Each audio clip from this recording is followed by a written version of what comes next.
Cassie's alive. She sent me a message. You cannot go back there.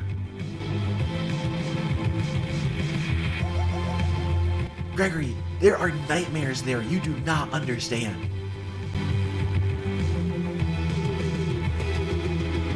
I need to go back. She needs my help.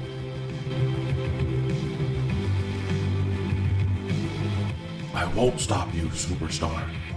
So good luck.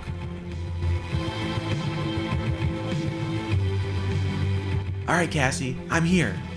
What's next?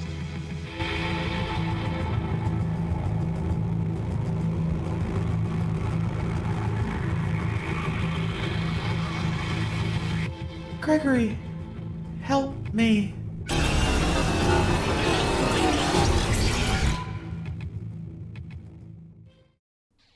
How's it going, everybody, and welcome back to another discussions video. Now, as you can tell, today's video is going to be all about rewriting Security Breach Ruin. And just right off the bat, this is going to be a part 2 to my previous rewriting Security Breach video. So I would highly recommend watching that one before you watch this, because there's a lot of things that are going to carry over, a lot of like story and other elements that you'll need to know before watching this one. So again, I'd highly recommend it. I will be kind of doing a recap of that video in this one, so if you really don't want to watch it, I suppose you can just keep watching this video. But anyway, I would just, recommend watching that just to sort of know what you're getting yourself into. And anyway, I want to keep this intro relatively short, not really much else to talk about, because I really just want to jump right on into this stuff, because this is going to be a good one. I honestly think this is going to be better than the previous 2 rewrites I've done. So with that, I'd recommend grabbing a drink and a snack. Probably going to be a long video. I don't know how long it's going to be right now, but it'll probably be a long one.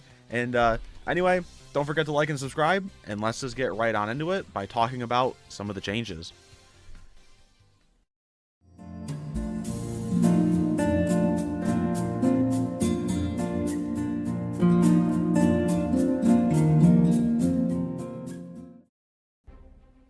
Alright, so for this section, I thought that instead of recapping Ruin itself, I'm gonna recap my Security Breach rewrite video, because while this Ruin rewrite does take a lot from the base game of the Ruin DLC, there's a lot different, and I just feel like if I recapped base game Ruin, you're really not going to get a lot out of it that's going to be important for this video. So I'm just going to recap my Security Breach rewrite video, and then I'll talk about some changes and some stuff that I'm going to keep, and do the whole kit caboodle, all that kind of stuff. So a basic rundown of my Security Breach rewrite video is that the story, you start off as Gregory. He intentionally stayed at the Mega Mall because he was looking for his missing friend Cassie, who she had gone missing a couple days ago, and he was waiting around to see if he can find her. He teams up with Freddy. They get into some shenanigans. They meet the rest of the crew. They meet Vanny. They do a whole bunch of stuff. They go on some wild adventures, and the adventure was the friends we made along the way. And eventually they get to the end. Freddy gets beat up. He gets all into his shattered form. They face William Afton, who actually turns out to be like Glitch Trap and Burn Trap, so he's both. They defeated Vanessa and Vanny. Well, they defeated Vanny, who then became Vanessa, and then Afton dies again, and then the whole place burns down. And then Freddy also loses his body, and he becomes just a head, because I wanted to keep that consistent. And that's really about it. That's like, basic rundown of the story. Super simple, and really just kind of keeps all the important elements of that rewrite that are going to tie into this one. Cassie is missing, so you cannot play as Cassie in this game. And some other important elements, right? Vanessa leaves the Vanny mask behind. Freddy's body's still behind. The building's ruined. All that kind of important stuff that we're going to be seeing. So just the important stuff from that will tie into this video. And kind of moving right along to what I'm going to be keeping from base game Ruin. because obviously, you know, it's not just like me. I mean, it is me just kind of creating my own basically fan fiction, but I still want to keep a lot of the key elements from that game in this rewrite. So the important things that I cannot change, well, I can change elements of, but they have to be here, are the mask, they have to stay, the mimic, the entity, and like the whole ruined animatronics and ruined location aspect of the game. All the fairly basic things that we see from Ruin, obviously, they're going to be here. But there is going to be some changes to those, and a huge change to Ruin as a whole that I think will actually help out, at least, you know, in my personal opinion, would be a lot more fun of a game to play, but we'll talk about that here in a second. So, changes to the elements that I'm going to be keeping, we'll start with the mask. I'm not a big fan of the mask. You know, one, I'm not a big fan of Ruin in general. I'm just not a fan of the game at all. But the mask, definitely not a big fan of the mask. I will say, reality warping, higher dimensional planes of reality, and strange portals to heaven aren't exactly what I have in mind when I'm playing a Five Nights at Freddy's game. So, if you couldn't tell, those are going to be gone. I like the aspects of the security nodes. I like the aspects that you can kind of see like this sort of creepy AR world that's like allows you to kind of see the behind the scenes of what's going on at the location. I just don't like the whole reality warping. I can phase through walls because somehow that doesn't make sense. So that's gone. I'm getting rid of that aspect, but everything else with the mask is going to stay the same. You know, it's still Vanny's mask. It still does all the security node stuff. Just no walking through walls, because I don't like that. But anyway, that's really the biggest change to the mask. Other than that, still the same.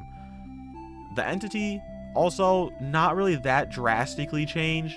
Honestly, less so than anything else. The biggest change I'm doing to the entity is just, I'm giving them a boss fight, so that, you know, because they're actually kind of like a villain of the game, so they're getting a boss fight instead of just like pressing a few keys on a keyboard and calling it a day. So they're going to have that, and they're not going to look like the Scooby-Doo and the Cyber Chase villain. They're going to look like the scary original rabbit design, which, imagine, like, you know, a lot more terrifying. So they're going to look like that and not something out of like the Looney Tunes. But honestly, those are probably the biggest changes to the entity. Other than that, you know, they still show up when you put the mask on. You got to avoid them. They can, you know, they'll do like some little wiggly fingers towards you, stuff like that. But they're all around the same. Now we get to like the Mimic, who, again, is going to be fairly similar to their base game Ruin counterpart. However, the biggest complaint I have with the Mimic as a villain is the fact that there is nothing compelling this villain at all. There's like no draw to this villain. You have somebody like William Afton who, you know, he's this mysterious, creepy serial killer. And then he becomes, you know, one of the animatronics. He gets spring locked and he becomes one of them. And now he's even more terrifying because he's in this rotten suit, but he still has these motives. He's got interesting character development and stuff like that. He's an interesting villain. He's a compelling villain, which is probably why he's stuck around so long. Vanny, not really much to talk about in terms of like the actual games, but at least Vanny, honestly, I would say Vanny has much more going for her than something like the Mimic, because the Mimic shows up in Ruin and he's just kind of there. He's not this creepy, compelling villain that's like, oh man, he's been here since like the beginning and he's been like doing all this kind of stuff. You see him and he's like, nah, I'm Gregory. I'm gonna wiggle my fingers at you and I'm gonna chase you down this hallway. Then that's about it. He doesn't really do anything. And I think he's honestly a really terrible villain. He seems like he'll be better in Secret of the Mimic, but in terms of Ruin, he's really bad. So he's getting a big overhaul in terms of the fact that, like, he's actually somewhat of, like, an intelligent AI, and he's doing things for his own motivations, so he's an actual villain. But he still has a lot of the elements of, like, you know, the Mimic himself. He can shape-shift his endoskeleton a little bit. He can, you know, mimic voices. He can do all that kind of stuff. But he's just more intelligent. He is not just a big bumbling robot. And that's really the biggest change to him. But the biggest change to Ruin as a whole that I'm going to be doing, and this ties into a certain aspect of this video that I want to do, is making the game almost the exact opposite in terms of linear story structure. Ruin is an almost unreplayable game because it's such a linear storyline. You just play it once and you call it a day. And the alternate endings really aren't that like crazy alternate endings. Aside from like the Scooper ending, like there's 3 endings and they're all pretty much the same. Like nothing, like they're all different, but you get what I'm saying. But the whole game itself is just a game on rails. You just play the game and you call it a day. Really not much else going for it. I will never replay Ruin because I have no interest in doing that because I've already played it once. So my goal for this was to create a game that would be far less linear and a shorter play experience, but give you far more opportunities into what you end up doing in the game. And so there would be countless other endings, probably the most amount of alternate endings in any FNAF game, except I'm not going to, go over all of them. But I'm going to go over 3 of probably would be like the most common endings that you would get. And this was partially inspired by a comment left on my security breach rewrite video. And, just from Undertale itself, in that you can take alternate paths in how you treat the animatronics. So for these 3 endings that we're going to be covering in this video, and, I will be covering each of them as we go through the story, the 3 endings are going to be the pacifist ending, which involves you being kind to the animatronics, repairing the animatronics, and in the end, they end up joining you in a little bit of like an RPG kind of crew kind of a style, where you now have like a gang of like 5 animatronics following you around. So a bit of an alternate ending there. You're nice to them, you kind of redeem yourself from blowing them up in the first, in the security breach rewrite. Now you can kind of redeem yourself, you fix them up, and you turn them on in the safe mode. So that's the pacifist ending. The neutral ending would be considered like the main ending. In that one, you'll go through, you deactivate all the animatronics, and then you go to the end of the game. And the aggressor ending would be you actually like just destroy the animatronics, whether you crush them under like a big balcony, or you like light them on fire, or like, drown them in water. However you do it, you just kill the animatronics. They're dead. They're not coming back. They're not just deactivated. They're dead. You kill them. That's the aggressor ending. And we'll kind of be covering each route as we go through, because the first chapter, so the game is broken up, my rewrite is broken up into 8 chapters. The first and last chapter are fairly linear. Everything else in the middle, you can do in whatever order you want, and is pretty much non-linear, just completely outright. So we're going to be kind of covering those 3 endings as we go through this video, as just to make it a little bit more unique. But anyway, enough said with all this kind of stuff. This section kind of went on a little bit longer than I wanted it to, but yeah, who cares? So anyway, with that, we'll just jump right on into the rewrite, and we'll start with talking about chapter 1, titled, Guess Who's Back?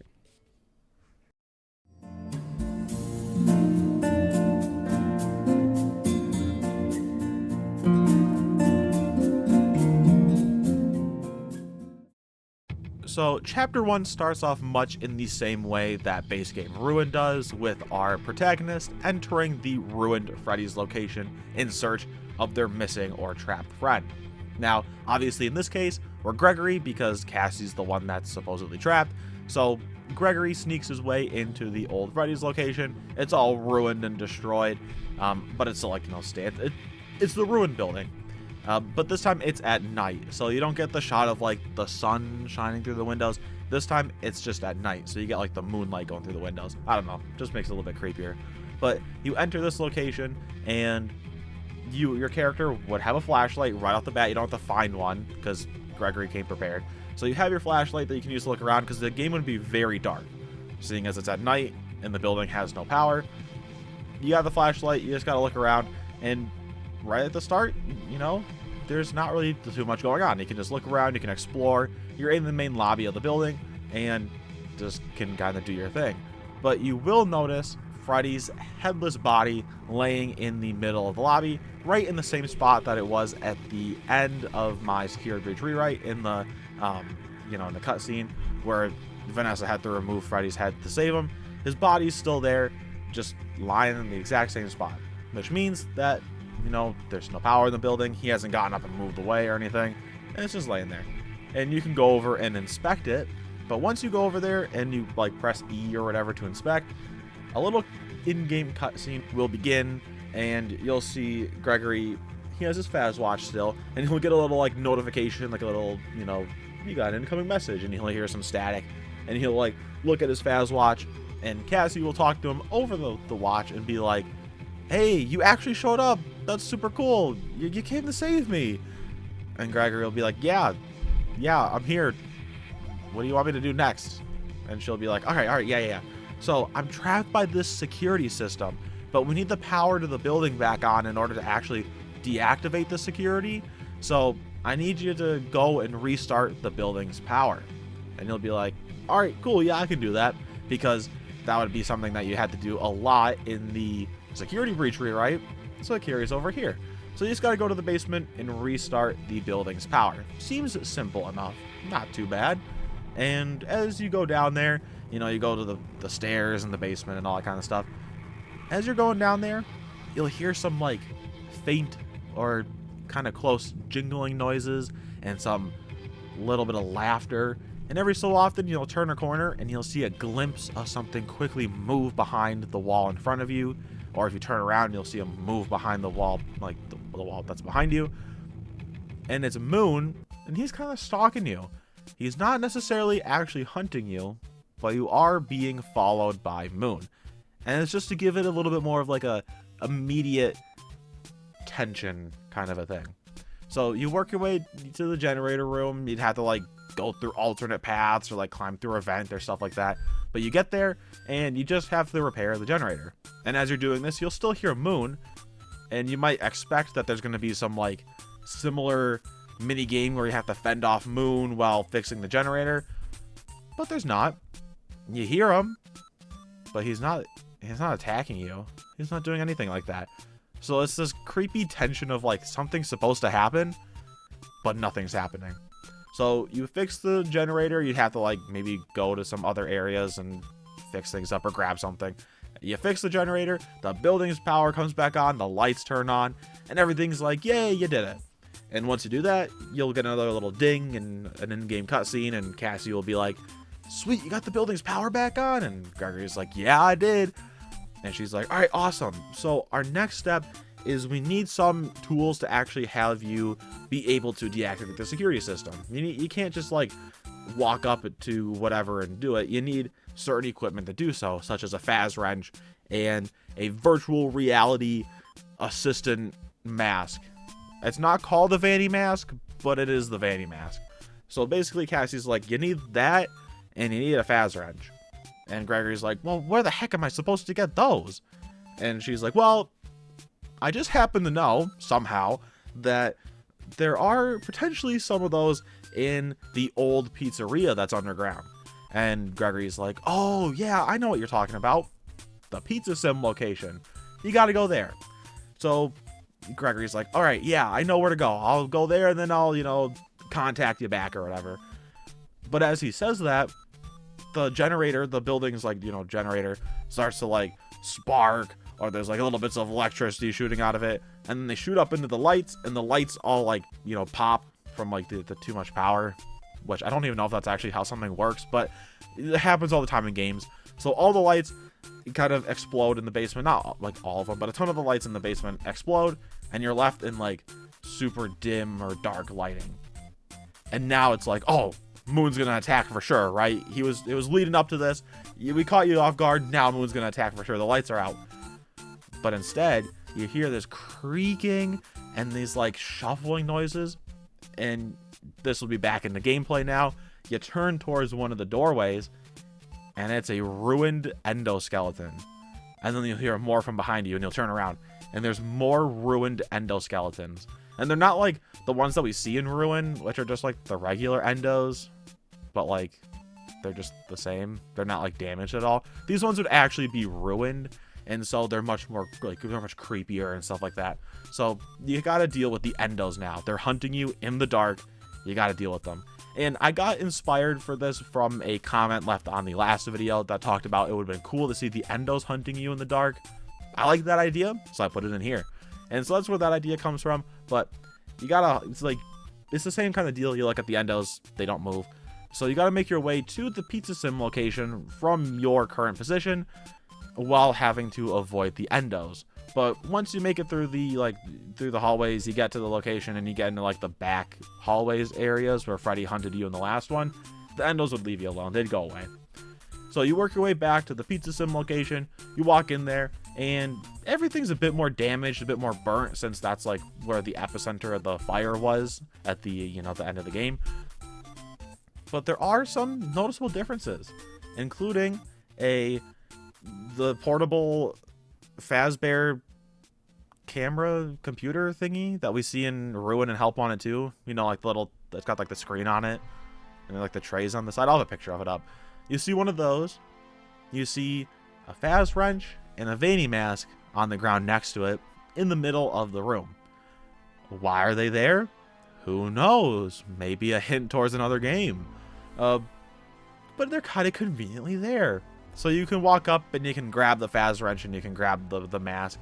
And so once you pick up the mask, another cutscene will begin where Gregory kind of like looks at it and he puts the mask on. And there's not a like helpy AI system because this is actually Vanny's mask. So I doubt she would have Helpy just bothering her the entire time. So Helpy's kind of out of the game, which that's more of a personal thing than it is like a necessary change. But he's not here. So you put the mask on, and Gregory's kind of looking around, and he's just like, whoa, and he's in like the AR world, and it all still kind of looks the same, but it's more purpley, and you can see like, power cords or like wiring, and you can see like where each of the security nodes are and stuff like that.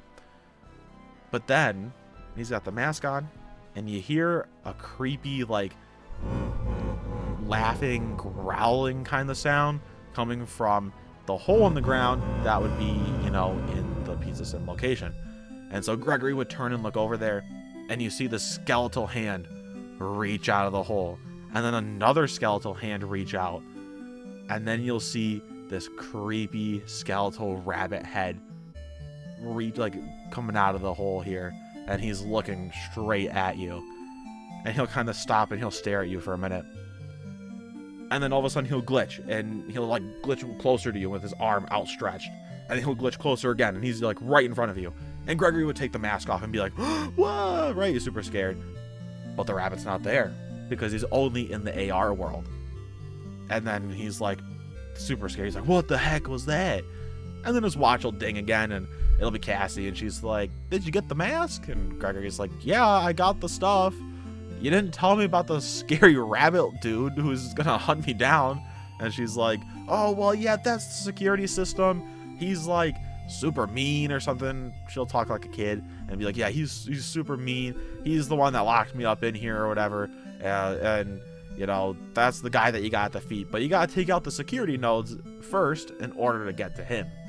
And Gregory's like, well, what the heck are the security nodes? What am I supposed to do? I don't know what the heck's going on.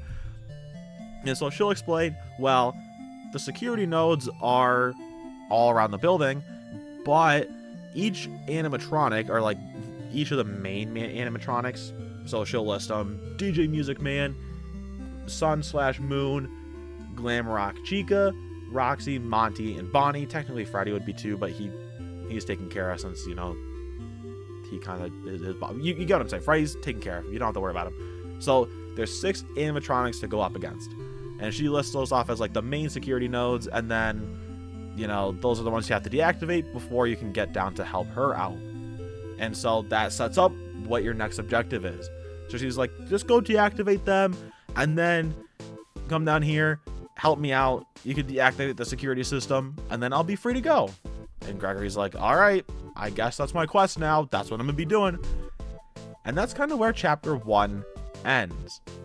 You now have your task of going to deactivate all of the main 6 animatronics in order to deactivate their security node systems and go and free Cassie. And this is also where the game opens up into massive open world stuff where you can basically go around almost the entire location, and you can do like little side, things where you can discover like hidden lore or like stuff like that, right? Like there's other random missions or side things that you can do alongside these 6 main missions, I guess you could call them, that you're supposed to do, and those are deactivating these 6 animatronics. Now you can do all of this in any order you want. There's no order that you have to like follow. The order I'm going through in this video is just one possibility. You could do whatever the heck you wanted. So anyway, with that, we'll start off our adventure of deactivating the animatronics. Also, this is where we'll be moving into like changing into the 3 endings and talking about the different paths to get there, because chapter 1 is super linear. But anyway, enough said about that. Let's get into chapter 2, which I am titling Dealing with the DJ.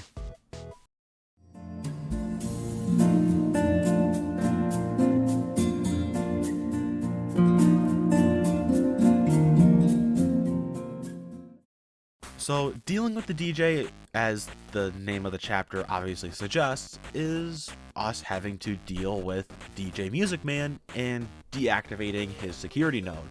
So, for this section, what you would have to do is you would have to go back to his arcade, where you'll find it in like a super crazy state of disrepair. Like, it's falling apart, parts of it are collapsing. It's a 2-story room, so part of the like second floor balcony thing is like collapsing in on itself. The roof is collapsing. Some of the support pillars are breaking apart. It's super like trash and crazy. But you see Music Man, DJ, like the big DJ Music Man, he's still on stage, and he's like sound asleep, out cold. And all around the location as well, you'll also see a bunch of the mini Music Men who make their cameo appearance here. I didn't involve them at all in my security breach rewrite, but they're here now. They show up, and they're also, destroyed and whatever, but they're also still asleep. So what you would do is walk right up to the DJ. You're going to deactivate him. He's down. He'll have like a little wrench port somewhere on like the side of his head or something, and you just got to go up there and deactivate him. But as you get close, there would be some sort of trigger thing that you get, like when you're in a certain distance, a little in-game cutscene will trigger, and it'll be like, yes, step on something or you bump something, and it'll make a noise, and you'll see DJ Music Man open his eyes, and he'll turn and he'll stare at you. And then he'll like, kind of how you see it in Help Wanted 2, he'll like rise up and he'll get like super big and like stand up super tall. He's active now, and he'll turn around and like you'll see the mini Music Men are up too, and they're running towards you. And then the gameplay resumes, just right back into the gameplay. Now, this is where the Faz Cam comes in handy, because you still have that from the first, from the base security breach rewrite. He kept that all these times. So you'll have the Faz Cam back, and you'll have to use that to scare off the mini Music Men, while DJ Music Man tries to like catch you and stuff like he did last time. And for this, I'll just describe the neutral ending first, and then I'll go back and I'll do like the pacifist and the aggressor ending. I'll do that for each of these sections. We'll just start with the neutral one. So to get the neutral ending, if we're going to go the neutral route, for this, you just got to do like avoid the mini Music Man, avoid big Music Man, and what you'll have to do is go up on the second floor, and you can actually push some of the arcades down on top of them, because they're like teetering close to the side. So you can push some of the arcades over the side. They'll hit him in the head, and if you do that enough times, he'll like kind of collapse to the ground, and then you can go back down there, avoid the mini Music Men, deactivate him, which will deactivate the security node, and you'll probably have to do like a similar puzzle where you're like moving the little pieces around. So you deactivate the security node, and you're good to go. He's shut down. He's not going to be active anymore, and his security node is off.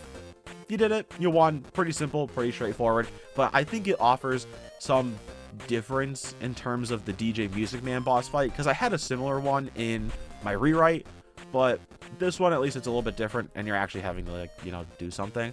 So that's the neutral route. You deactivated him. That's all you did.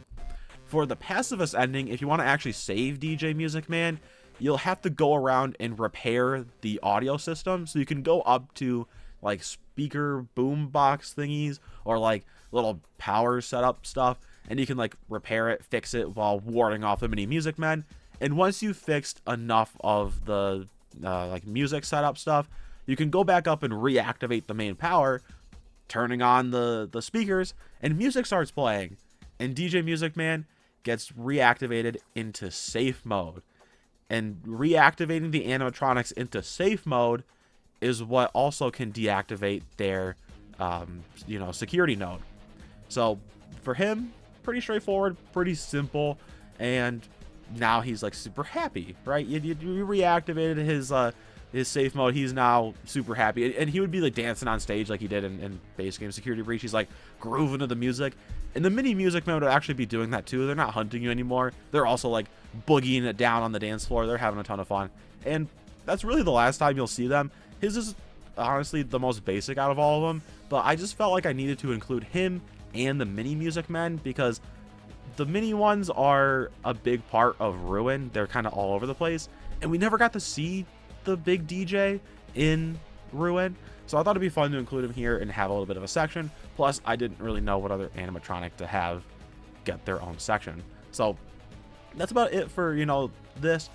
I don't know how I basically almost forgot about the aggressor ending, but for that ending, it's a bit different as well. There's the support pillars that are holding up the ceiling or like the roof of the room, and so what you can do is a little bit of like some fun stuff where you can stand in front of the pillar and DJ Music Man will try to like grab you, but you can jump out of the way and he'll like tear down the pillar. And if you do this to enough of the support pillars in the room, the whole place would begin to collapse.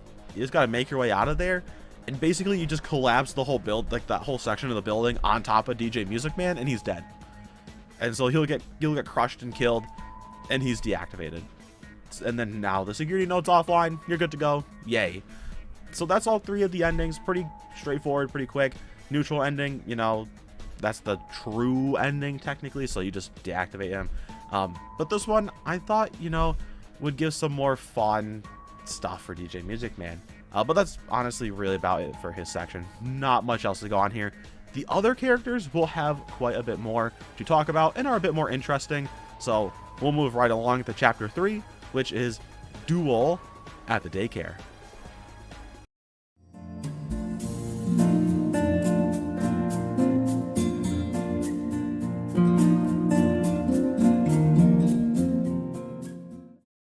So chapter 3, Duel at the Daycare, and the title does not deceive you. I meant duel as in two and not an actual like physical duel. Play on words. But for this section, obviously you're going to be facing Sun and Moon, and yes, you're going to be facing both of them. So what's going to end up happening, you go to the daycare section and you walk into the daycare, and you'll notice that the lights are kind of like flickering on and off, but not like crazy. It's like every 10 seconds or so the lights will be on, and then the lights will turn off, and then the lights will turn back on. And every like in between those splits of time, there'll be like a little bit of like a couple seconds of transition time between the lights flickering. And in the middle of the daycare area, you'll walk in, an in-game cutscene will begin, and in the middle of the area you'll see Sun and Moon kind of like freaking out. Like Sun's kind of walking around, the lights are on, and Sun's kind of like, no, the lights can't go back off. And then the lights will like flicker back off, and then you'll hear him like screech, and then Moon will come back out in like that transition time, and then he'll be like, no, the lights can't come back on, and then the transition time will come back, the lights will kind of transition back to being on, and Sun will screech and then become Sun again, right? And this will kind of show the fact that they're in a pretty crazy state of like going crazy. And it's more recent, so it's like it's not like this has been happening the entire time that the Mega Mall's been closed, seeing as Moon is hunting you at the start of the game.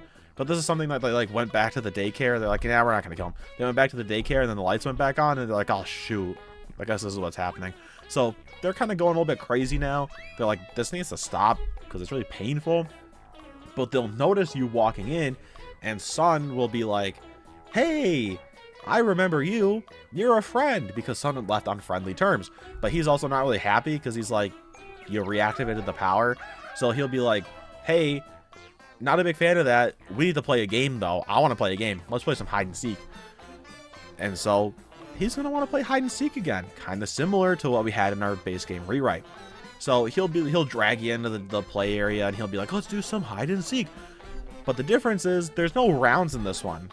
Both him So Sun and Moon will be hunting you on their respective lights on and off intervals, and you have to avoid them. Now, there is some ability to avoid them with the fact that the little bit of like the couple seconds of transition between the lights being on and off, they're going to be freaking out.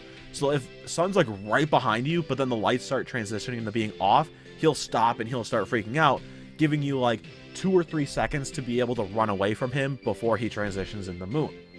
And while you do this, there's also another added gameplay element that we didn't have in the DJ section because I didn't have it there, but it starts in this one, and that is secondary nodes. The secondary nodes replace the child nodes because I didn't like the name of child nodes. It just sounds weird to say. I don't know why. Don't ask me why. I just don't like I feel gross saying it. I don't know why. But I replaced them with secondary nodes, and for this one, they're just basically the same thing. You have to deactivate them before you can actually deactivate Sun/Moon. And so there are a bit of added gameplay of not only do you have to avoid Sun and Moon in their light intervals, you have to go around and deactivate these secondary nodes. And there maybe be like 3 or 4 of them, not too many, but you have to avoid them while avoiding that Sun and Moon. But once you deactivate the secondary nodes, you can then get into one of the 3 routes you can go. So for the neutral or cannon route, for this one, you'll need to find a way to trap Sun or Moon under a bit of like debris, whether that's, you know, part of the play place or something. You'll have to kind of like topple something over on top of them to get them stuck. You can use the Faz wrench, deactivate them, deactivate the security node, and they're kind of just, you know, done. And that's the neutral route. For the pacifist route, this one you'll actually need to go around the daycare play place area and activate some light systems. And for this one, you know, you activate the lights. This will kind of draw Moon in and keep Sun out, but you have to activate all of them, and this kind of replaces the generator aspect of the daycare section. So you're not turning on random generators, you're turning on like light systems. And once you've activated all of them, there's maybe like 3 or 4, maybe 5, I don't know. You activate all the lights, and Sun will kind of get, and you have to like kind of lure Sun and Moon into the cross beam of all the lights, and they'll kind of get stopped, and Sun will kind of be frozen in place. And then you can get in there, use the Faz wrench to put them in the safe mode, and once you put them in the safe mode, they're like, yay, we're in safe mode, we're Eclipse, we're now Eclipse. And they'll say some line after you know, save them. You fixed us. We're whole again. And then they'll be like, yay, you know, we're here. We're so honored that you helped us. We're so happy that you saved us. We're going to join you on your adventure. And this is sort of the start of the Faz posse that you're going to put together. You can put together a team of 5 of the animatronics that you save. DJ Music Man's just going to boogie the entire time. But out of all the like kind of regular size animatronics, if you save all of them, you get a posse of 5 animatronics. So Moon is the first one, or not Moon, Eclipse is the first one here, and he'll go back to the lobby and kind of wait for you to be done with the rest of the game. He doesn't really do much, he kind of sits there, but you'll need them for the ending. So that's the pacifist route. For the aggressor route, for this one, there's a portion of, so there's like a second balcony floor to the daycare, and there's a portion of it that's kind of collapsing. And so what you need to do is head over there and interact with like trying to get it to topple over. So when you're trying to collapse something, it's not a case of like pressing a button and calling it a day. It's a case of pressing a button multiple times in order to actually collapse like a pillar or whatever. And so you'll go over to this section of the thing, get it broken down enough to where you can lure Moon or Sun over, hit it one last time, and collapse the balcony on top of them, crushing Sun and Moon, killing them. And you're like, yay, they're deactivated, I'm calling it a day, alright, bye. And you go back out and you can go to the rest of the animatronics. So that's kind of it for Sun and Moon in the daycare section. Really, that's, you know, not much else to say here. So we'll just kind of move on to the next chapter, which is titled Chapter 4, Frying the Chicken.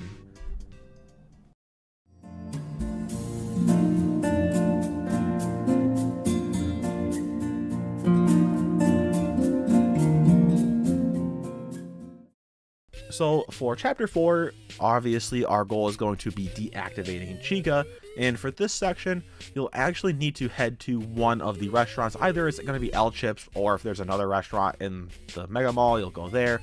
But you need to go there, go down to the basement that's underneath of there. You'll find your way down to the basement below, and you'll find yourself in like a large kind of mass production kitchen area. So like a bunch of stoves, a bunch of huge deep fry vat thingies, whatever the heck people would have in kitchens, bunch of fridges. I don't know, I'm not a chef.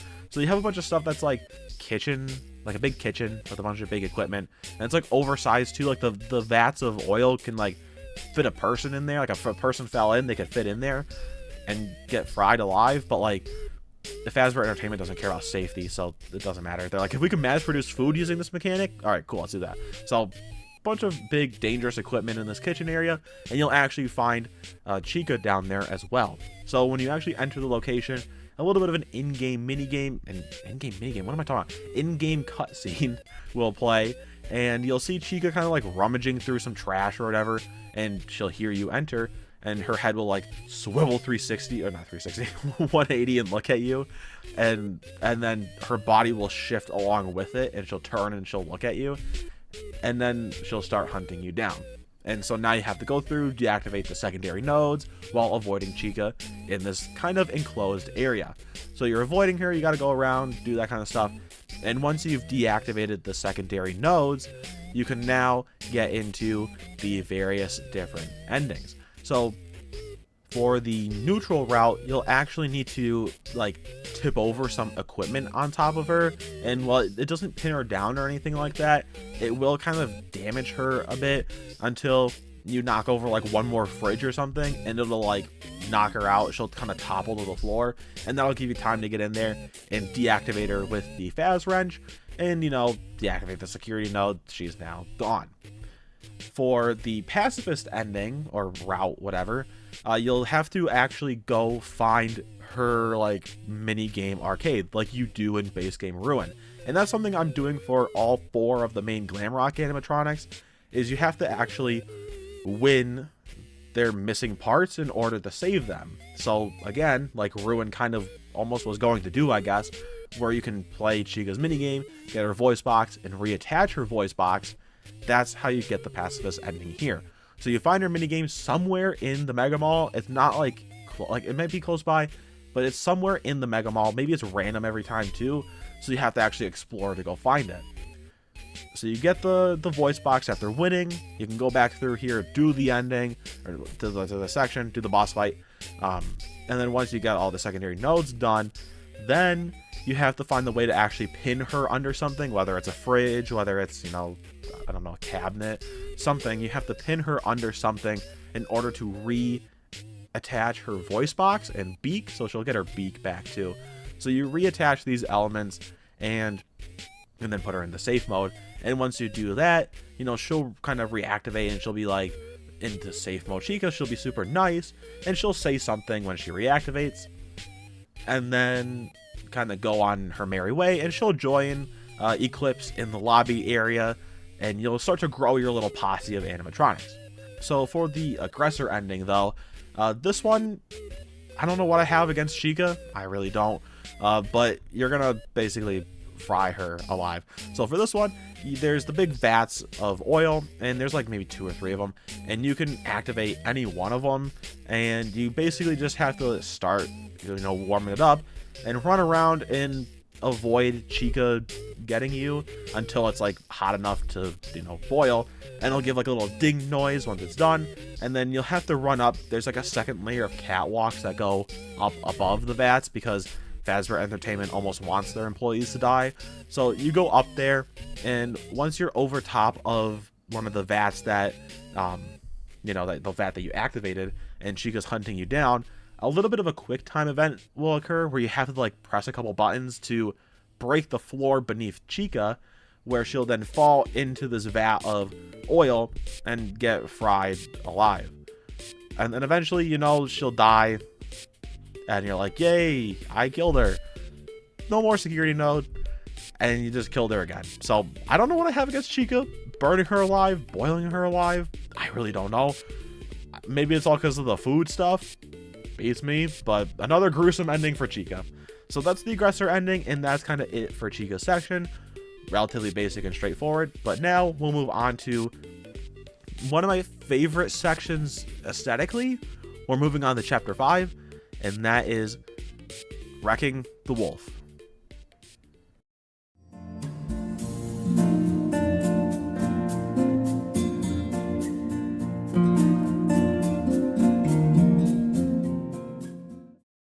So for chapter 5, going up against Roxy, I honestly wasn't entirely sure what I wanted to do for this section at first. Hers was the weakest that I had written out.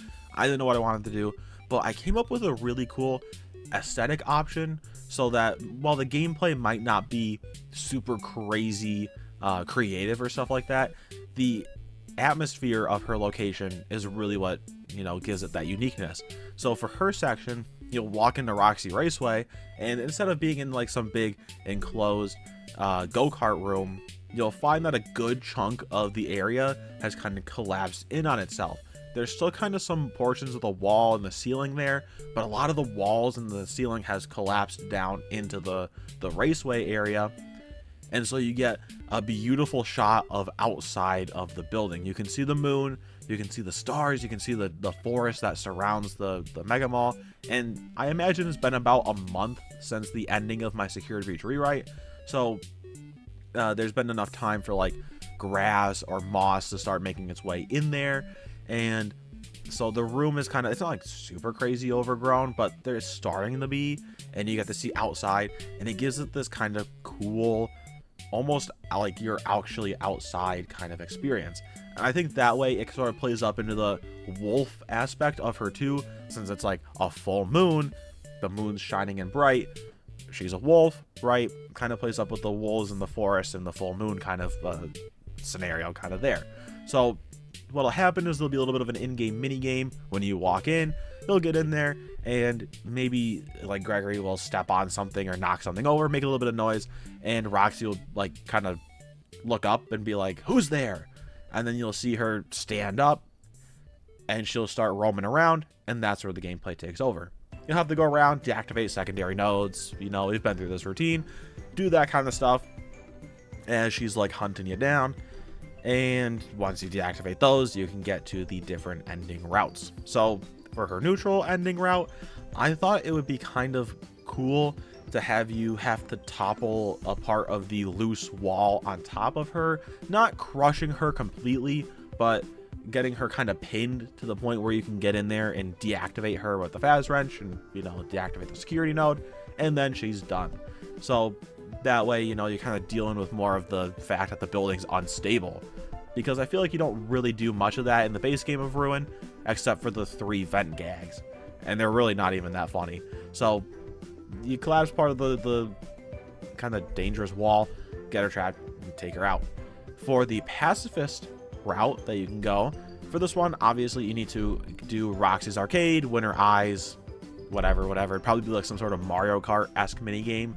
So you got the eyes, you get to go back, do the whole boss fight, and then for this one, you need to kind of throw stuff at her. So there's like debris and rocks and stuff like that you can throw at Roxy, because the throwing mechanic is actually kind of important for this section and other sections.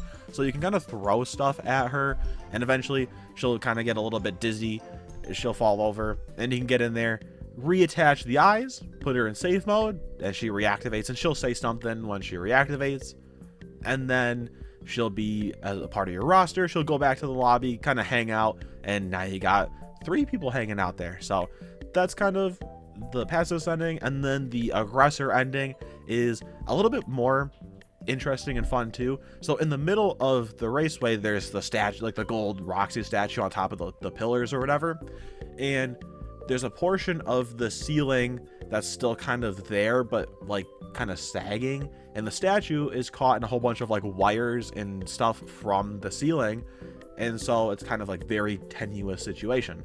So what you can do is throw stuff at the statue to cause some of the wires to like shift, and then the statue kind of sinks, causing the ceiling to sink more, until eventually you'll have to line it up perfectly to hit the statue, causing it to collapse onto Roxy herself. So Roxy will charge you, you hit the statue, it collapses on top of her, and then the chunk of the ceiling also comes with it and lands on top of her as well. She's dead. You just crushed her with the statue and the ceiling. She's dead. And so then once she's dead, security node deactivated, you're good to go, and you can kind of just go on your merry way. So that's kind of it for her section. While their gameplay is not super, unique, there's throwing mechanics that comes back later, but I just felt giving the game more distinct atmospheres would really help it stand out too, because Ruin, to me, kind of just gives me like FNAF 3 vibes with like, it all just kind of looks the same. So giving it a unique atmosphere of like each area's more distinctive, especially having an area that you can see outdoors a lot more. I think they kind of do that in the base game of Ruin, but it's almost not noticeable. So here I want to have it be like, it's kind of foggy, it's kind of, very atmospheric. You can see outside, you can see trees, all this kind of stuff, to give it more of that wild nature kind of a vibe, to give her area a bit more uniqueness. So anyway, that's it for Roxy's section, and we'll move on to chapter 6, titled Gone Gator Gone.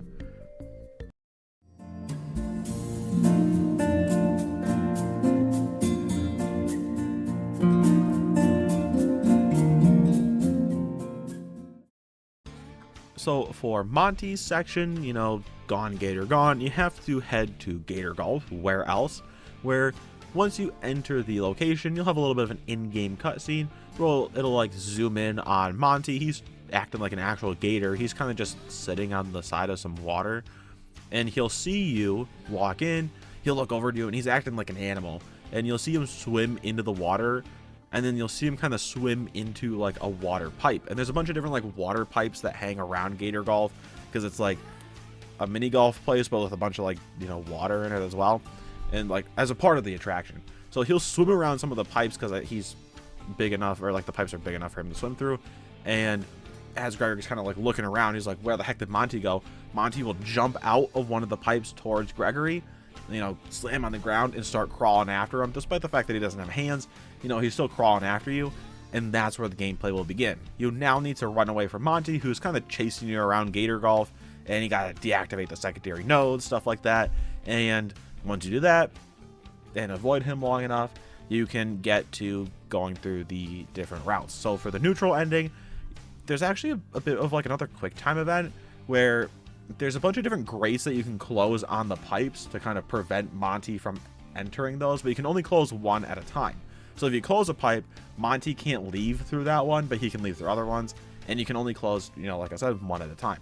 So for this neutral route, you have to basically time it perfectly, and this would be like a quick time event where Monty will be coming down one of the pipes and like climbing out of it, but like head first, and you need to close the grate between, like, basically on his neck, and it doesn't like kill him or anything, it doesn't like deactivate him, it just gets him stuck. He can't move forward because the grate's getting caught on him and he can't move forward, but he can't also back into the pipe because it's getting caught on the back of his head, so he's kind of like stuck. And that's where you can use the Phaz wrench to like deactivate him, because I don't know exactly how it works, or you like stab him in the head, or if it's like a wireless, but you use the Phaz wrench to deactivate Monty from there, and he'll kind of just fall limp inside of this pipe, and you deactivated him in the security node, you're good to go. Super easy, super simple there. I mean, maybe not easy, but it's super simple there. For his pacifist route, obviously you need to go find his claws, win his minigame, get the claws, whatever, come back, and then you have to fight him again. But for this one, I thought it would be fun. I don't know why, but like a nostalgia trip for the security breach rewrite video, I guess. I was trying to figure out a way to get Monty knocked out to the point where you can reattach the claws, because it's like he can just bite at you or whatever if he's still active, but it's also like I don't really just want you to like trap him somewhere else again to put the claws on. So for this one, I thought it would be funny to have another sign that swings down and knocks him out again, just for the fun of it, just for the just how stupid it is. But it's not gonna be funny that you have to have another side, like, so that it wouldn't be as crazy, it wouldn't like break him apart or anything, but it would just like basically knock him out for just enough amount of time for you to reactivate the claws and turn him into safe mode. I just thought it'd be funny to have like the same thing happen again to him, and then this is the route that it's good on, so then he'll like wake up and he'll say something to you. You fixed me? Thanks, kid. And then you'll have to, basically Gregory will be like, yeah, no problem, and just act like he didn't just hit you with another sign. So like, I just think that'd be kind of funny as like I don't know, just a fun callback to that's my rewrite video. But that's the pacifist route. And then for the aggressor route, this one also is a bit different. Honestly, Monty's section is one of my favorites for this because it's a lot more unique than the other ones. So for the aggressor ending, you have to actually go back into the log ride, and it's not active, but you have to basically work your way through the water, kind of similar to Monty's hunting section in base game Ruin, where you have to like jump across different things to avoid him as he's like swimming in the water. Except this time he'll actually be swimming, and he won't just like be walking on the floor of the place. He's actually kind of like swimming, and he's swimming after you, and you have to like jump from log ride to different debris, and he'll like snatch or climb up and try to grab you. But you have to make your way to like a little control box on like the back of the ride, and you have to reactivate the power to the ride, which will then, you know, there's like loose wiring and stuff hanging in the water, and it'll electrify the water and thus electrify Monty and kill him, very much similar to how he dies in base game Ruin. And I thought this way, you know, having this be the aggressor ending and not the neutral ending means that you can still get the satisfaction of killing Monty, but like it's not just what actually happens. So you can, you know, electrify him, he's like, oh, and he falls into the water, and then he dies, and you killed him. And then you can like turn the power back off and leave or something like that, because like the power is not electrifying the water anymore or whatever, and Monty's dead. So you kill Monty, you're like, sweet, awesome, he's dead, and then you can leave, and you're like, you're good to go. So that's it for Monty's section, and now we'll move on to the last of the deactivating sections. We'll move on to Chapter 7, Rerouting the Rabbit.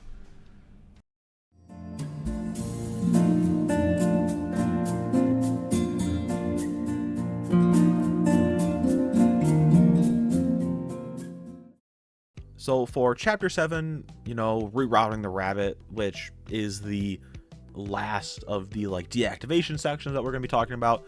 For this one, we're deactivating Bonnie, very clearly, and instead of heading to Bonnie Bowl, you'll actually need to head to Phaser Blast, where half of Bonnie will be kind of just roaming around doing his thing, just kind of meandering around the place.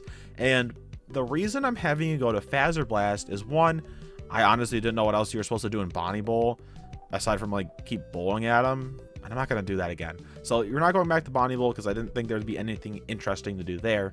And this also, you know, includes Phaser Blast in the places of the you know, things that you got to go to.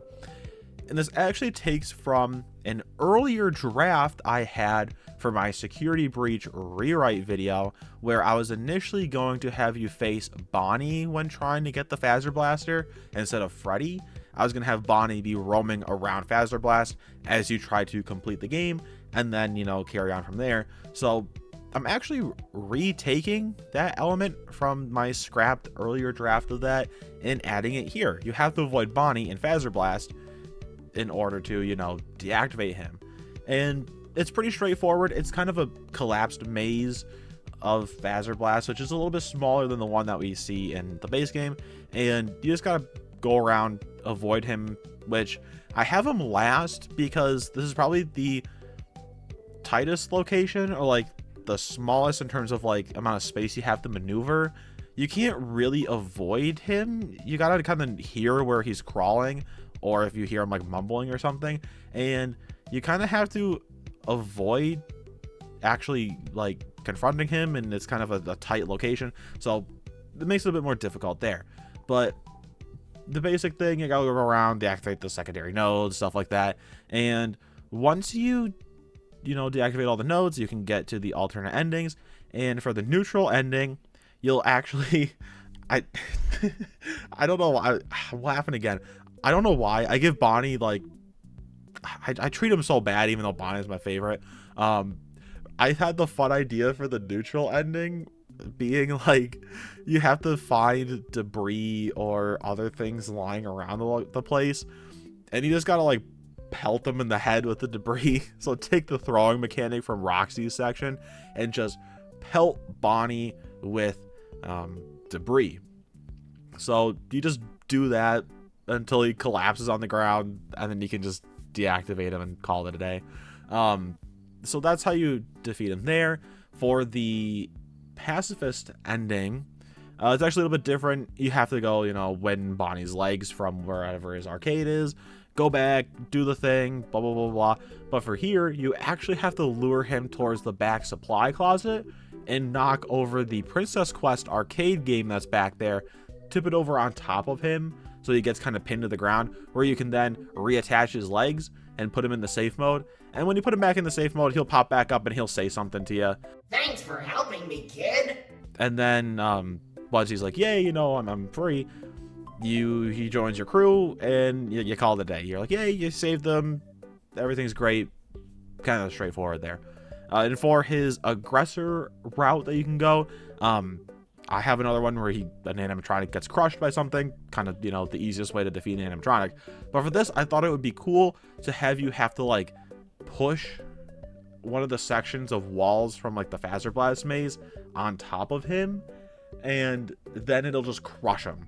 So you just tip a wall over on top of him and just flatten him out, and he's just dead. You just tip a wall, crush, dead. So that's how you defeat him in the aggressor route. And that's kind of it for all of the deactivating the animatronics. But I did want to kind of just bring up the fact that these sections are relatively quick and kind of bare bones, and that's intentional because my focus for this was obviously creating a game that's very replayable. And while it's very simple, there's so many alternate routes you can go, and I imagine that the secondary nodes wouldn't be in the same spot every time. They can switch between different areas, and this is for like all the sections, and so there's a bit more randomization to it, a bit more stuff like that. And the location just has so many different things that you can explore and look around, and different endings, that I felt making Ruin an actual DLC size thing of being a bit smaller would help out with the fact that you can then replay it again. And with it being so simple, it's a little bit easier to actually achieve some of the different endings.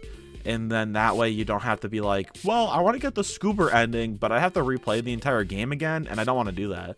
So for here, there's a little bit less, game to actually have to replay to achieve different endings. So in that way, for me, it's a bit of more of a personal preference. If you like, I'm sure some people out there don't like the shorter gameplay.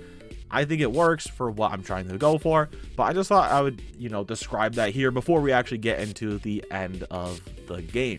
So anyway, these sections, relatively short, relatively quick, because they need to be, since they're not really the main focus of the game. The main focus of the game is getting to Cassie, freeing her, and getting to the end of the actual game. So anyway, with that being said, it's time to move on to the final chapter of this rewrite, and that will be chapter 8, titled MCM.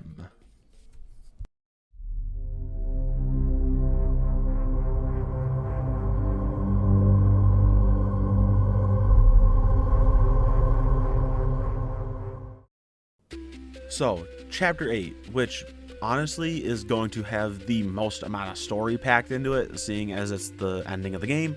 But anyway, this chapter starts off with right where we left off. We deactivated all the security nodes. Once you're done with all the security nodes, you'll get a little ding ding ding notification from Cassie, and she'll be like, hey, I saw you deactivated all the security nodes, but there's one left that you need to deactivate, and it's down here by me. And Gregory's like, well, how the heck am I supposed to get down there, right? And she's like, well, there's an entrance to where I am located in the old pizzeria somewhere. I don't know where, but it's in the old pizzeria somewhere. You gotta find it.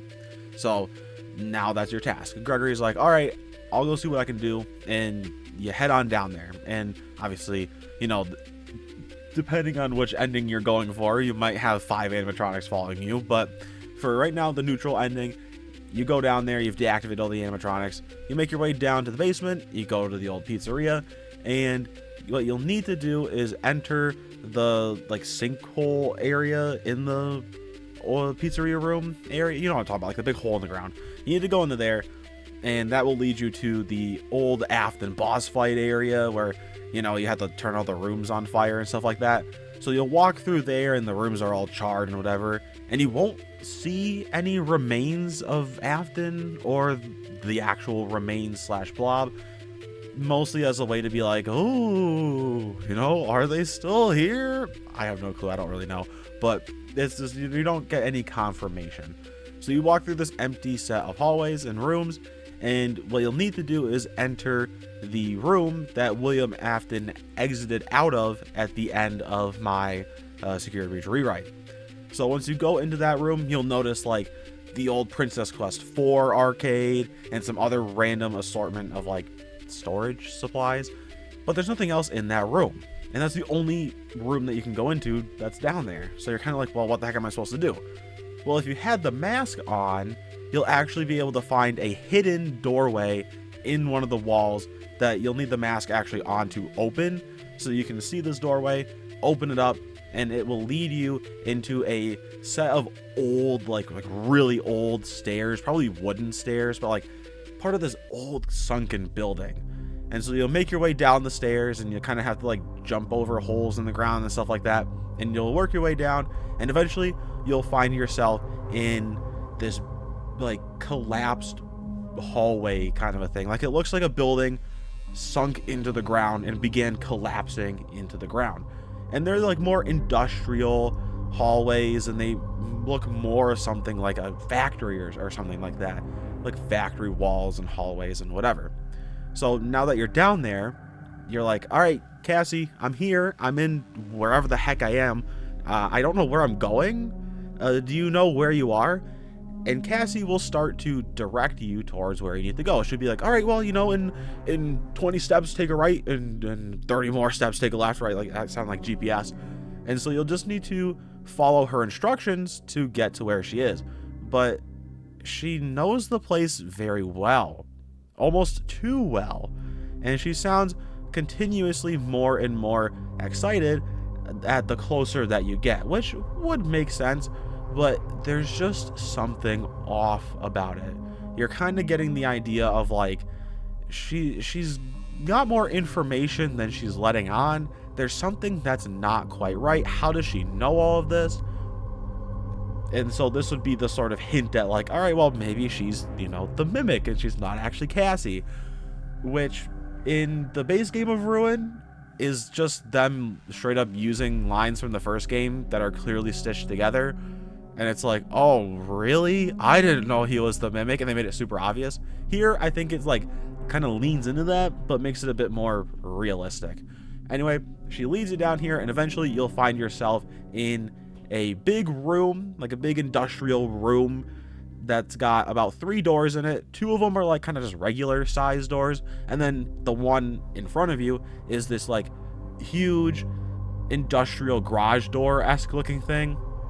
And there's a logo on this garage door, and the logo says in faded, kind of scratched off text, it reads Murray's Costume Manor. That's right, this whole sunken location is actually the location from Secret of the Mimic. I think this is a much cooler way of doing it, and honestly, I think that's exactly what happens in Ruin. The location we find the Mimic is going to be the Murray's Costume Manor. I think that's 100% what's going to happen. So I'm just making it my official thing in this, you know, fan rewrite. I think that just makes it a lot cooler and kind of sets up for the next game, because you're like, I mean, the big game theorist people would be like, whoa, it's Edward Murray, whoa, right? They'd be super excited, even more so than like the Mimic showing up. Whoa, you know, Edward confirmed, you know, there he is. So this I just think would be a fun tie-in, and hence the chapter title being called MCM, Murray's Costume Manor. So anyway, that doesn't really mean much in the context of Ruin, but it does lead into, you know, continuing games. Anyway, so you got the door there. One of the side doors is blocked by debris, and then the other side door is open. So you make your way in there, and you're like, all right, well, I'm assuming, Cassie, like, I'm assuming you're behind this big door. And she's like, well, yeah, I'm behind there. And the last security node you need to deactivate is in the room to your right, which is the, like, door you can actually open. So you go over there, you open up this door, and it says something like authorized personnel, server room, or something like that. So you enter in there, and you find yourself in a huge room of, like, old-timey computers and servers and stuff like that. Kind of picture something like Zola from Captain America the Winter Soldier, and like that huge underground bunker of stuff that creates like his mind. Picture something like that on a smaller scale, but like still this room that's filled with all these big computers, and then like a giant computer modem tower thing in the middle. And on this tower, in letters, you will see, you know, the letters MLHR, standing for Malhair, which is the name of the, you know, creepy rabbit entity that follows you around. So, you know, just a little bit more confirmation there. And I think this, making it like a big server computer room of old-timey stuff, is a lot cooler than just showing up and there's like a computer on a little cart, and there's a big Tron looking thing, and then you just press a button, and the dude's like, go, I'm dead, and you call it a day. Like, it's super boring. So here you have this huge crazy room, and it's like kind of collapsing, and you got the big tower. But when you walk in there, a little in-game cutscene begins, and Gregory looks around, and then all of a sudden out of the tower, like, you'll have the mask on because you need to deactivate the security node. So Gregory will put the mask on, and then you see this huge rabbit hand reach out, and then another huge like rabbit hand reach out, and then you'll see the entity's head like come out of the huge spire, and now he's like halfway out of the spire, and he's this gigantic version of himself, and this is where the boss fight begins. So he's like this super big version of himself, and he'll try to like grab you and attack you, and you have to like hide behind the different servers, and you have to like make your way around the room while deactivating the secondary nodes, which I imagine there would be like 6 to 8 of them, maybe even 10, like a lot, because it's the big boss fight. And as you go through and you like have to hide to avoid him attacking you and stuff like that, you deactivate the security nodes, and he'll get like smaller and smaller. He'll kind of like shrink and grow weaker and weaker. And by the time you deactivate the last security, like the last secondary node, he becomes his like regular, like kind of animatronic sized version where he's walking around. He's no longer like part of the tower. He's just walking around. And so you just got to avoid him that way. And once you make your way back to the spire tower thing, that's where the last security node is. So you do the little puzzle, you deactivate it. And once you deactivate the node, an in-game cutscene will, you know, pop up, and it'll show Gregory deactivate it, and then he'll hear like a screeching noise from behind him, and he'll turn around and he'll see the entity racing towards him, and it'll reach out, but then his hand will like digitize away, and it'll freeze in place, and then it'll kind of like look at its missing hand, and then this other hand will digitize away, and then it just stares at you, and then it lunges towards you one last time before it digitizes away into space. It just completely vanishes in front of your eyes, and he's gone. The entity is dead. You defeated the last security node, and you can now make your way to save Cassie. Everything's good. So then Gregory would get back up, and gameplay would resume. And you can walk out the door, and you'd walk over, and you'd have to like pull some sort of lever to open the door, and you'd be like, you know, how am I supposed to open this? Cassie would be like, the lever. You're like, duh. Open the door. The door slowly opens, and as the door's opening, yet again another in-game cutscene will play because it's necessary, and it'll show Gregory kind of standing there, and he's looking into the room. And as the door opens, a little bit of lights shining through, because there are some lights down here, but the room Cassie's supposedly in is pitch dark, so only a little bit of light is bleeding into the room. And Gregory's kind of like looking in there, and he's like, Cassie, are you in there? And you'll hear Cassie respond with like, thank you for letting me out. But she'll kind of sound a little weird. She won't just sound like regular Cassie. There's like some sort of twisted sound to it, like something that's just not quite right. And you'll see this kind of like shadowy lump kind of like staggering or like slumping out of the darkness, and it looks like potentially Cassie or like a body, but it's also could just be like a broom with a mop with, you know, like a shirt attached to it. Like, it's kind of hard to tell what exactly it is. It could be a person, it could be, you know, a costume, can't really tell, but this thing is walking out and it kind of looks like Cassie. So Gregory's like, oh my goodness, you're okay, right? Yay, I saved Cassie, you're okay. And as he takes a step forward, his Fazwatch dings with a notification, and you hear Vanessa over the Fazwatch being like, Gregory, get out of there now, in like a super crazy, frantic, like scared, kind of angry, kind of like, you just gotta leave now voice. And Gregory will look down at his watch, he'll look back up, and he'll see the body or like the costume, whatever it is, get thrown to the side. 2 bright orange eyes open in the dark, and the mimic comes like barreling out of the darkness, hand outstretched, starts to chase you in a full-on sprint. He's not doing his like staggered walk that he does in base game Ruin. He's full-on sprinting towards you. He's out for blood. He wants to kill you. And so now it's still a cutscene. Gregory will whip around, take a few steps, and gameplay will resume, and you have to just book it the heck out of there. I imagine that like he's faster than you, but the hallways you're running through, because you got to run through the hallways, have some like debris or stuff in them that will slow him down, and maybe you have to like tip over a shelf as you run past or stuff like that to slow him down. But he is faster than you, so if you don't like do anything to avoid him, he's just gonna kill you. But anyway, the chase ensues because you kind of have to have the mimic chase. So he's sprinting super fast after you, and Vanessa will be over the Fazwatch, kind of similar to Gregory in the end of Ruin, but Vanessa will be like, all right, you gotta take a right here, or you gotta take a left there, or stuff like that, and she's leading you out towards an elevator. But you gotta run through these hallways, block the mimic with debris, you gotta like kind of distract him, maybe you can hit him with the Faz cam, because you still got that thing, and you just kind of run through, you follow her directions, and this thing is just sprinting after you. And he'd be like laughing the whole time too. Like there's some mimic laughter coming from him too. He's not talking, he's not making grumbly noises, he's laughing hysterically. He's gone crazy, he's crazy. So you gotta run through there, and eventually you'll find yourself in a long hallway with an elevator at the end. Gregory will, like your character, will sprint into the elevator, and the second he passes through the elevator barrier, an in-game cutscene will play, and this will be the end of gameplay for this rewrite. So this cutscene will begin. Gregory will kind of turn, hit the button to go up, and then turn around, kind of similar to Cassie, and see the mimic is like right behind him, and the mimic reaches out its left hand to try to grab Gregory, and it gets stuck. It gets stuck in the elevator as the door closes, and it chops its hand off. And the mimic like kind of staggers back, grabbing its arm, and it lets out like a screech or something like that.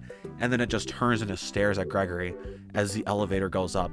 And it doesn't say anything else. It doesn't make any other noise. It just stares at him as it goes up.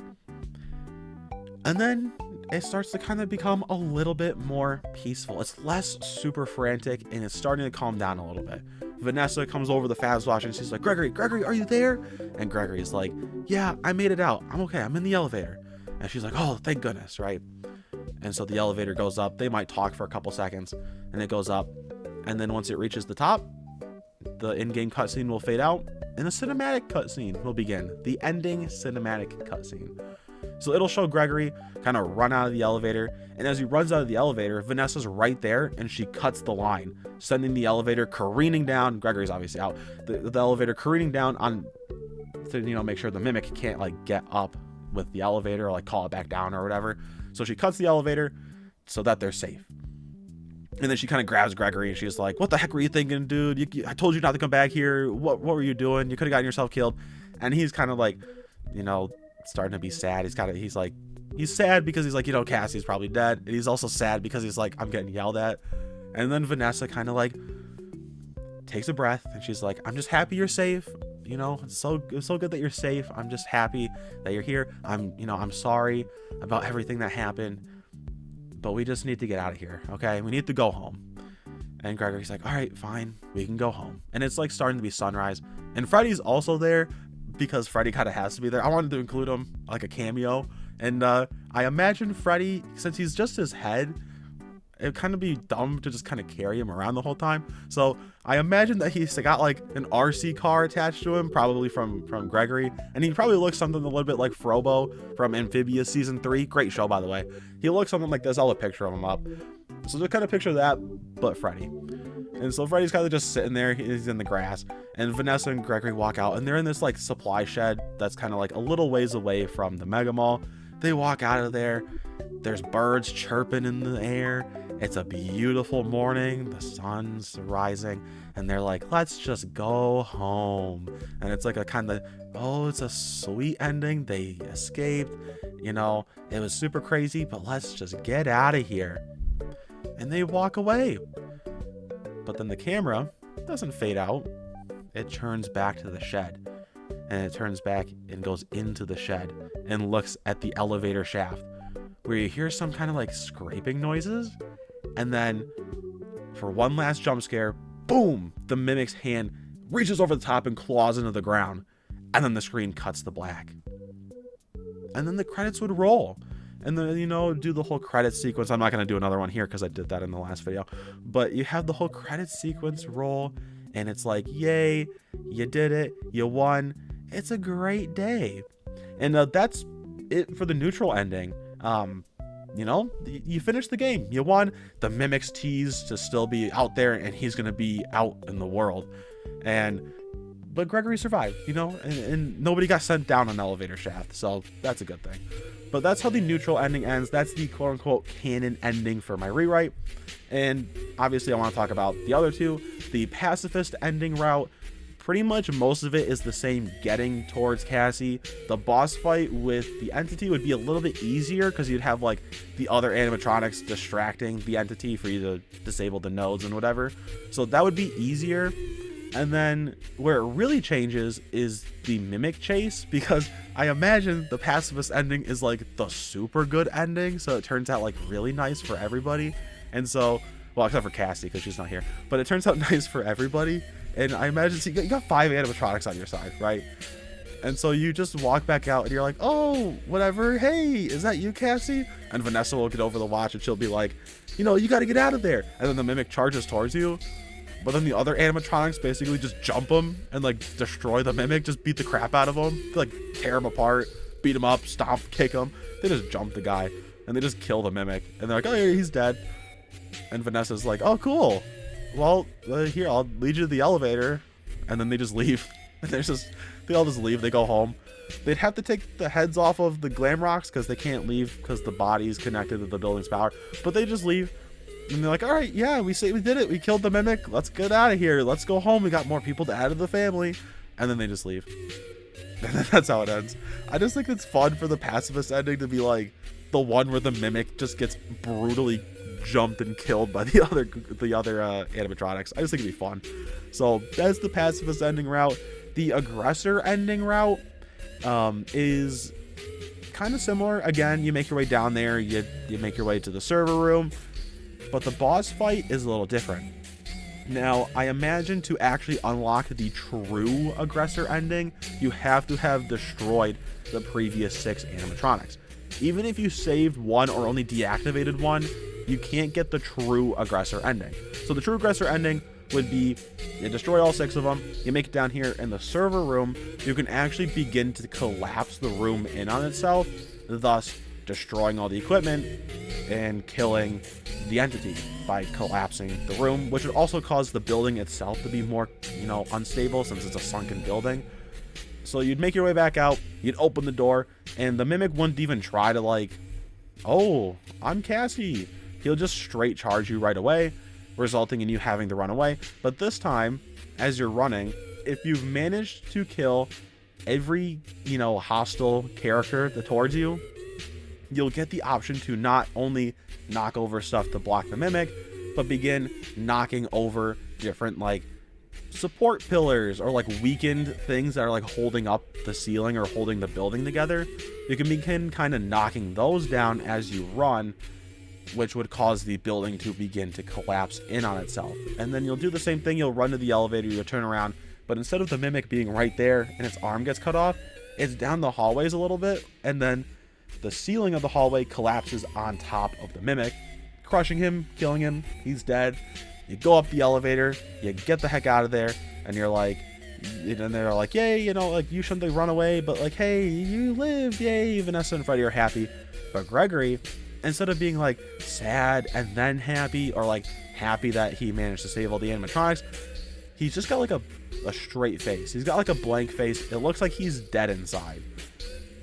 And it's sort of to be like, you know, oh, you won, but like, you're not the same after this anymore.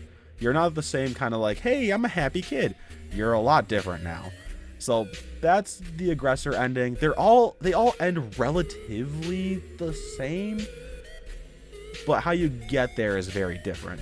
So those are all the endings, and you know, that's kind of it for this video. So we're gonna be wrapping things up, and you know, one last thing though that I wanted to bring up, because I wanted to, at the end of the credits, so the credits roll, all the other endings would have like some fun little picture that shows up, and it's like, yay, or like, oh, you killed all the animatronics or whatever. But the ending of the end of the credits of the true ending, there's a little bit of a post-credits scene, if you will. So the credits finish scrolling, and then you get this shot. You're on a hill overlooking like a decently sized town, not a big city, but a decently sized town, and you see just this tall, cloaked character just kind of standing there, and you hear nature. It's nighttime. You hear like the crickets, the owls, whatever other nighttime noises you hear, some wind, and it's just standing there. And this lasts for a few seconds, and then it fades to black. End of the story.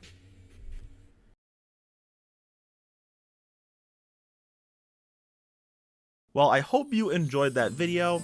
Sure, it's going to be a little bit shorter than my security breach one. At least I'm hoping it's not another 2-hour video, but it was still a very big undertaking to do, and of course was still a lot of fun to make. So again, I really hope that you enjoyed it.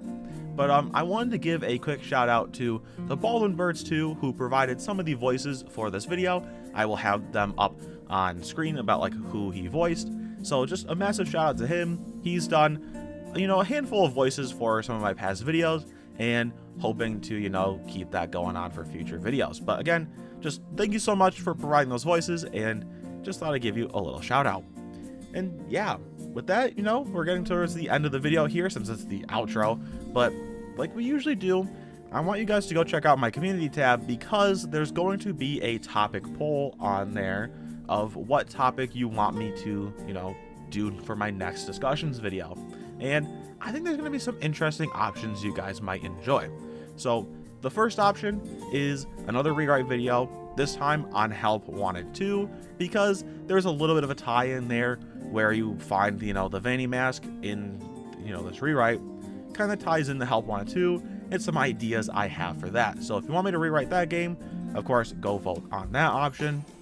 Second one is a FNAF game review. So if you want me to do, you know, mix it up a little bit, take a break from the rewrites and do a game review, you can vote on that option. Or a fun kind of side take on the rewrite videos is doing a rewrite video on the Silver Eyes, because I think it'd be fun to do a FNAF novel trilogy rewrite trilogy of videos. So if you guys want me to rewrite the first FNAF book, then vote on that option. But anyway, that's gonna be it for the video. So I hope you guys, you know, had fun with this one. I hope it was at least enjoyable, and we'll just kind of end things off here. So we'll do what we always do. We'll do our shameless plugs. Go check them out. My Instagram and my channel membership are down below. So I would just really appreciate it if you went and you check those out. And speaking of channel membership stuff, you get some fun perks for being a member. You occasionally get a like behind the scenes video, or, you know, another perk that you get is some like fun little 8-bit emojis that I've made. But the main perk that you get is a shout out in every video. So here is the shout out to my current channel members. Thank you guys so much for being my members. It really does just mean a lot to me that you guys are, and my little bit of a repayment is a shout out here. So there you go. And yeah, with that, thank you for watching. I really hope that you enjoyed the video, and for your questions of the day. There's 2. First of all, what did you think of the video? Did you like it? Did you not like it? Leave your opinion down below. Your second question, if there was one aspect of Ruin you could change, what would you change? So just answer those down below if you made it this far in the video. And with that, I will see you in tonight's live stream. Goodbye.